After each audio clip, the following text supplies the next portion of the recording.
I must share something difficult with you. My girlfriend, who is 20 years younger than me, is expecting a child. I have a preference for younger partners, so I've made the decision to get a divorce. Is that okay with you? All right. If you want a divorce, go ahead, but please take good care of our son. What? You should take the boy with you. Haven't you spoiled him enough? No, I can't. Because he is? I closed my mouth right there. If this conversation were to remain between us, there wouldn't be any problem. However, Ken must have overheard it from his place in the room. What would he think if he heard this? That was my only concern.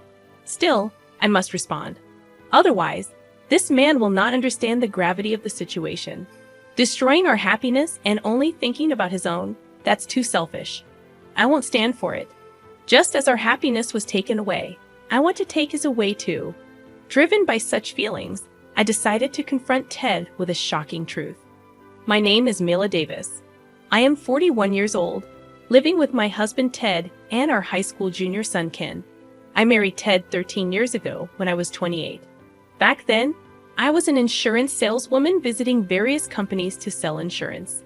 That's when I met Ted, who was working at a local import-export business, having recently divorced his wife.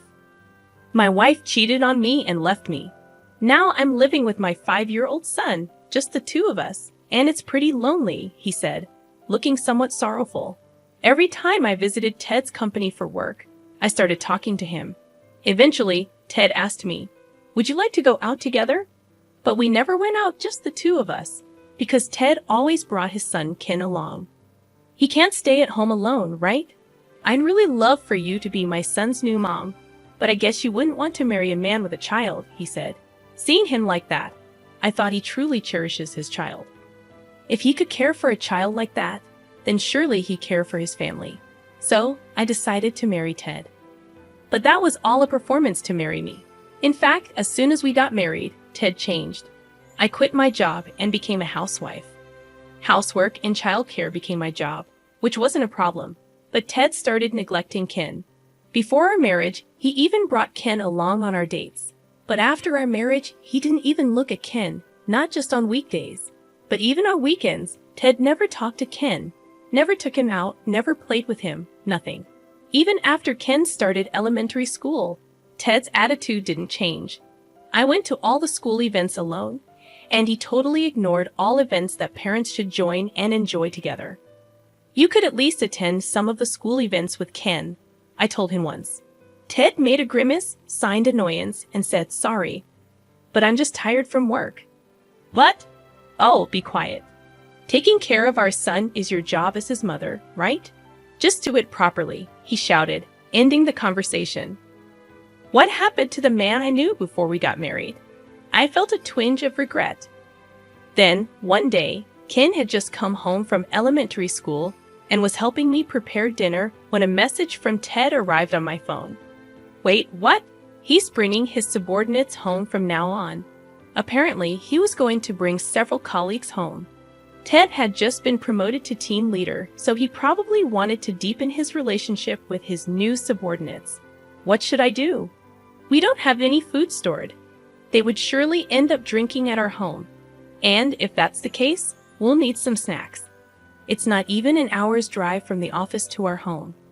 After some thought, I decided to go to the nearby supermarket to buy some ingredients. When I arrived home, I immediately started cooking in a rush. I'll help too, offered Ken. Oh, thank you. Then, could you please get the dishes ready? We worked hard, but there were limits to what we could prepare. Ted arrived home when only about half of the preparations were done. I'm home. Hey, I brought my colleagues, Ted shouted at the entrance. I greeted them briefly and led them to the room, serving beer and snacks. As I contemplated the next dish, Ted came into the kitchen and asked, "Hey, what's happening with the food? I told you in advance. I'm cooking right now. There are snacks, so it should be okay for now. What have you been doing? If you could notify me a bit earlier, stop complaining. You should have this ready. Do you want me to be embarrassed?" I was shouted at and left speechless. There were countless things I wanted to rebut, but the sound in the kitchen could be heard in the living room. The guests must have felt uncomfortable too. Thinking so, I couldn't say anything in response. In the end, I silently endured our guests. But once they had left, I had a big fight with Ted.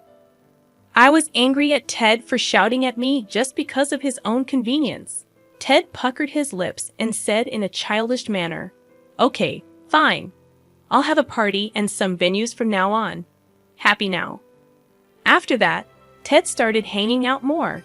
His spending got wilder, and he would head out early on his days off. By then, Ken had become a 7th grade student, and it started costing money for things like after-school programs. That's when I talked to Ted about wanting to start a part-time job. A part-time job? What, you want money for leisure? No, that's not it. It's for things like Ken's tuition for the after-school programs. Oh, I see. Do whatever you want. Even though Ted, perhaps because he was drunk, gave a careless response, I got his word, and so I started a part-time job as an insurance agent. I asked a former boss from the company I worked at before marriage to make me a part-time employee. This should make things a little easier.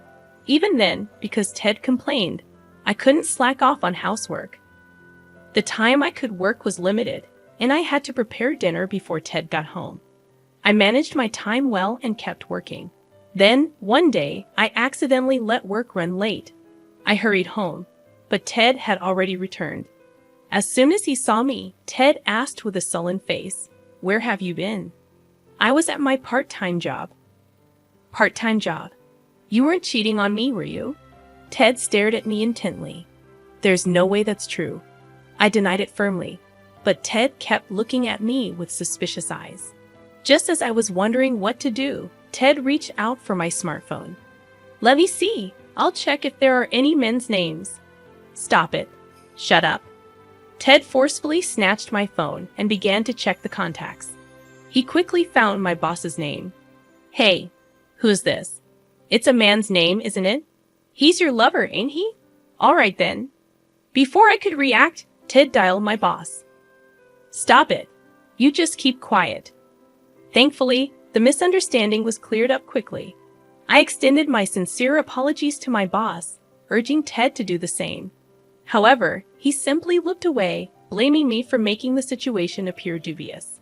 "Your fault for making it look like you're doing something wrong," he insisted. Since then, our relationship took a downward turn.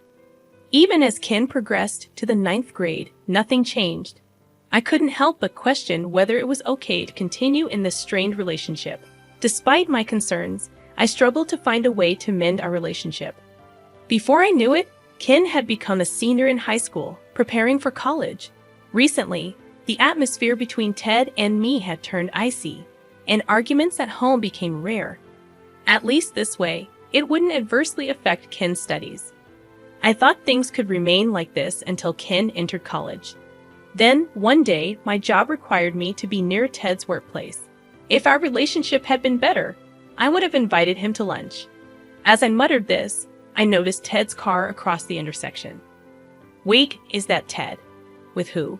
Squinting, I saw 2 people laughing and chatting, and the word infidelity flashed in my mind. Accusing others of infidelity while doing it yourself, what a joke. I was too stunned to say anything. Secretly, I took a picture of them and went to a private detective to investigate Ted. I probably knew the answer already. The idea of divorce was already planted in my mind. But evidence was crucial, so I waited for the results of the investigation. About a month later, the results arrived, and they were damning. He really had the nerve. Just divorcing didn't seem enough anymore. How should I get back at him? On a certain day off, lost in my thoughts, Ted, who was supposed to be out, came home unexpectedly. Rushing over to me, he explained, "I'm sorry, but my girlfriend, who's 20 years younger, is pregnant." What?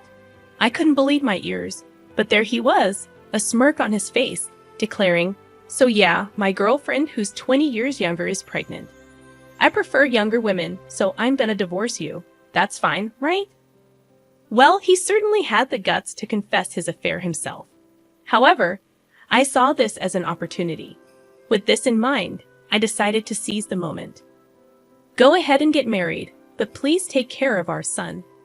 With a smile on my face, I said this, seemingly catching Ted off guard. "What? You should take our son with you. I've always been so fond of him." "I don't want to, because that boy is—" I carefully chose my words, aware that Ken, studying in his room, could hear me. What would he think if he heard this? That was my only concern. Nevertheless, if I didn't stand up to him now, he wouldn't understand the gravity of the situation. It was far too convenient for him to destroy our happiness and go off to find his own. I wouldn't let that happen.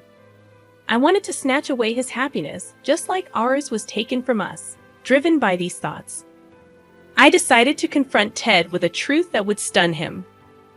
"I hate to break it to you, but isn't Ken your son?" "He's not mine." "What are you talking about? We're married, right?" "If we're married, then our child is our child, right?" Ted declared, looking smug. At that moment, I was at a loss for words. Is this guy an idiot? He's 4 years older than me, and he knows nothing.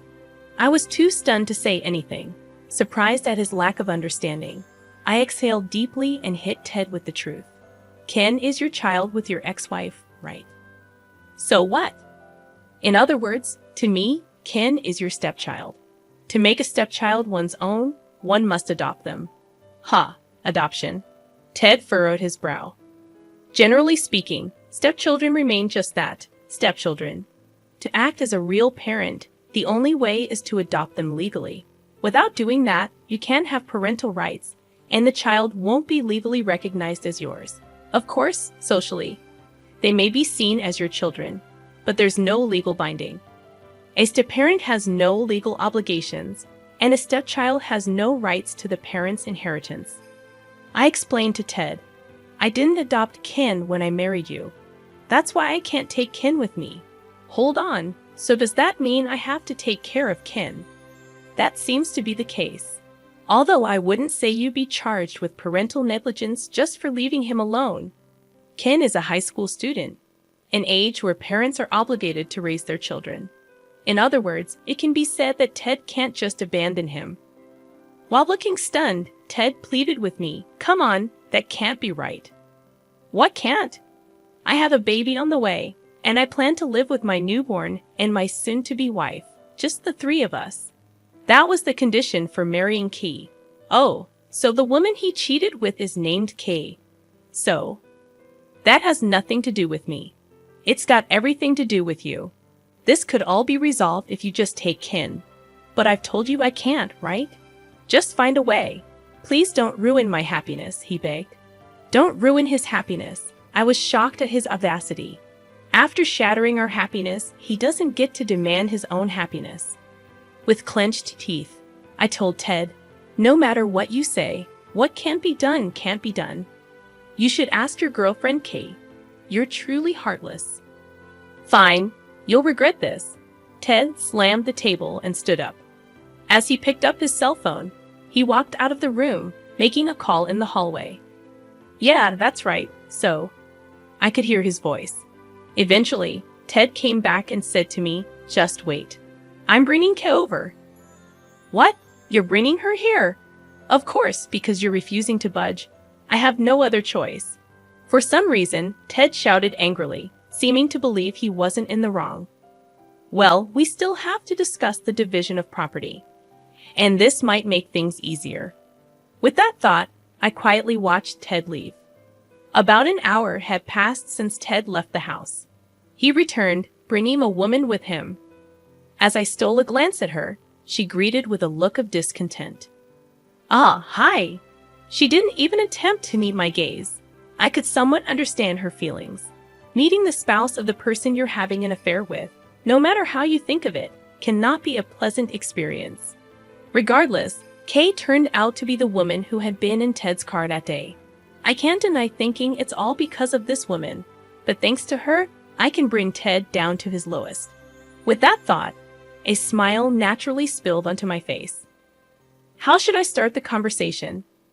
While I was considering this, Kay spoke up first. You're Miller, right? Don't you think your child is adorable? You've lived together for about 13 years, haven't you?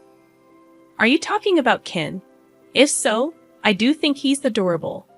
I consider him as much my child as if he were my own. Then why are you abandoning him? You should take him with you. I stared at Kay, sweat beginning to bead on her forehead. I knew it. She condemns me with her words, but she doesn't truly mean it. I recalled the results of the investigation into Ted's conduct. If the current situation described there about Ken is true, it makes sense why she would argue like this. So, I decided to shake them up. I'd love to take him with me, but no matter how adorable he is and no matter how much I love him, legally only Ted is Ken's parent. I can't become Ken's parent. But yes, there's also the option of not getting a divorce, and you need to raise your child by yourself. Upon hearing this, Kay flinched. She then turned to Ted and said, I can't raise a baby on my own. Don't worry, I'll take care of our child. Besides, I'm definitely getting a divorce, and I want to be with you. At that point, I interrupted. What are you talking about? It hasn't been decided whether we're getting a divorce yet. Shut up. I'm definitely getting a divorce, so you're taking Ken with you. We're gonna discuss that later. We're getting nowhere. Okay, what do you think? I turned the conversation over to Kay. She made a pout and said, I can't raise someone else's child, even if it's the child of the man you love. Course not. I love Ted, not some child of Ted and another woman. Oh, I see. But isn't your argument a bit strange? Why do you want to raise someone else's child? That's your personal opinion, and I won't blame you for it. But you're okay with making Ted raise another person's child, right? As soon as I said that, Kay's face turned suddenly pale. At the same time, Ted tilted his head, questioning, What are you talking about? I'm talking about the baby, Kay's baby in her belly. This child is mine. I told you that before. While Ted seemed puzzled, I continued, You did say that, but it's odd. According to what I investigated, the father of Kay's child should be another man. As soon as I broke the news, Ted turned to Kay. With her face pale, Kay looked down, and Ted stared at her. The whole scene was so ridiculous that I nearly burst into laughter. Ted interrogated Kay, asking if what I said was true. Kay banged on the table, arguing back, Don't be stupid. The father of this child is you, Ted. But I calmly told her, That's not true. I have proof. Look. Saying this, I laid out a single photo on the table, an image obtained through a private investigation. The picture showed Kay and an unknown man talking in front of an obstetrician's office. With a private investigation, they also checked if she was cheating. According to that, she had a man she was seeing, and the child in her belly was his. Kay started to stutter, unable to speak. Seeing her like this, Ted seemed to have understood everything, collapsing in despair. That's why you should divorce me and raise the child together, I suggested. Well, Ted, you'll be raising someone else's child. But okay, you're okay with that, right? No way. Don't forget about Ken, okay? Ted pleaded. Wait, let's get back together, Mela. If I break up with her, you won't divorce, right? What? You're saying whatever suits you. Sorry, but I was also planning to divorce, so this comes at the right time. And I'll claim a hefty division of property. Saying so, I slammed the evidence of their cheating on the table, photos of the two of them cheating, including Kay and the unknown man. Ted picked up one of the photos and shouted at Kay, This lying woman. It's all ruined because of you. That's my line. You should have thought I would prefer a younger man, Kay retorted. Suddenly, Ted and Kay started fighting amongst themselves. Fed up, I said, Take your fight somewhere else, and kicked them out of the house. After that, I went to Ken's room, gently knocking on the door. Ken peeked out. I'm sorry. You heard the conversation, didn't you? Well, yeah. But that was all on my dad. It's not like it's your fault or anything. But I'm totally fine, really. I'll be a college student next year, and I'll make my dad pay for the move, and then do whatever I want. Ken flashed a slight smile, seeming more mature than I had thought. I was relieved to see my son's growth. However, his father, Ted, has not matured at all. No matter how many times I tried to contact him, he stopped answering my calls. Even after a few days had passed, the situation remained unchanged, The divorce negotiations wouldn't proceed like this, and he doesn't seem to be coming home either. Troubled, I decided to go to Ted's company, but showing up suddenly might just be a nuisance. So I contacted Ted's boss, Mr. Wilson, before heading to his company. When I arrived at the company, Mr. Wilson promptly attended to me and summoned Ted to his office. At the same time, he also called for Kay. With the two of them in front of me, I addressed Ted. "You know why I'm here, right?" "What's it?" "Because you won't cooperate with the divorce discussions. How much longer do you intend to avoid addressing this?" I asserted with conviction, but Ted simply shrugged in response. On the contrary, Kay remained silent since her arrival. "You seem anxious that your boyfriend will discover your affair with Ted, don't you, Kay?" I remarked, smirking. She appeared disheartened, as it seemed her true love also worked in the same company. It was only a matter of time before Kay's infidelity was laid bare. Ted resisted cooperation with the divorce discussions until the very end. However, after a stern reprimand from Mr. Wilson, he reluctantly agreed to participate. "Well, I'll be heading home now," I announced, and Ted expressed his dissatisfaction. "Showing up at my workplace, are you kidding me? If this tarnishes my reputation, what will you do? You're the one at fault, not me. Besides, an affair won't get you fired. In fact, you can't be fired for having an affair." Ted argued, but I was indifferent. "It's not my concern. I came to discuss the divorce. Whether you quit your job or not is not my problem. The same goes for Kay. Well, do your best," I retorted, leaving Ted and Kay at the office. Later, through my lawyer, I successfully secured the division of property from Ted. However, according to Vice Mr. Wilson, complications arose after my departure from his office. The news of their affairs spread rapidly throughout the company, leading to a chain of events. Kay's boyfriend learned about the affair, and they had a significant argument, resulting in an immediate breakup. Enraged by the breakup, Kay demanded compensation from Ted for mental abuse. Naturally, Ted contested her claims, leading to a messy court battle. With the affair becoming public knowledge and court proceedings underway, both Ted and Kay had to leave the company. Ted struggled to find new employment, partly due to his age, and ended up working part-time at a local shop. Kay, pregnant and seeking refuge, retreated to her parents' house. Their lives became entangled in the complexities of the court case, and their reputations suffered. On the flip side, my life was on an upward trajectory. My boss suggested my return as a full-time employee, and I am now diligently working in that capacity. My relationship with Ken, who is focused on college preparations, is thriving. He even introduced me to his girlfriend, expressing his respect for me as a parent despite Ted being his father. Although I am no longer officially his mother, he appreciates my support during this crucial time.